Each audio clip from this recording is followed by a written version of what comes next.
L'11 dicembre erano 120 i bambini ricoverati nei vari riparti della pediatria di Padova, dalla neonatologia a quelli più critici come la terapia intensiva. Aumentano di giorno in giorno i ricoveri dovuti all'influenza stagionale che sta toccando il suo picco e ai vari virus respiratori. In termini di terapia intensiva pediatrica abbiamo in questo momento tutti i letti occupati, che vuol dire 10 bambini ricoverati in terapia intensiva pediatrica.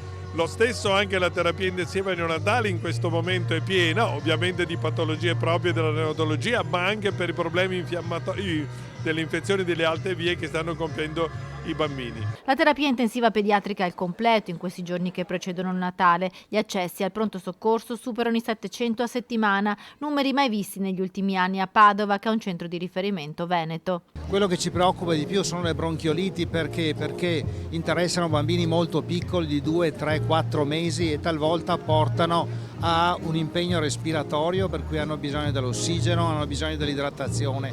Quindi siamo un po' preoccupati per la carenza di posti letto. Questo sta avvenendo in tutta Europa e anche negli Stati Uniti. E in un periodo in cui gli sforzi della pediatria sono al massimo, arrivano però buone notizie per quello che sarà il futuro del Dipartimento di Salute della Mamma e del Bambino. Continuano, seguendo la tabella di marcia, i lavori della nuova pediatria. Il cantiere prosegue secondo i tempi. Il cantiere in piena attività, domenica sera getteremo il piano terra di questa nuova pediatria nei 2/3 dell'area libera, poi aspetteremo un po' che si liberi anche la parte occupata dagli scavi archeologici e dall'amianto, e quando finiranno i lavori, ma insomma 2025 sicuramente avremo la nuova pediatria realizzata.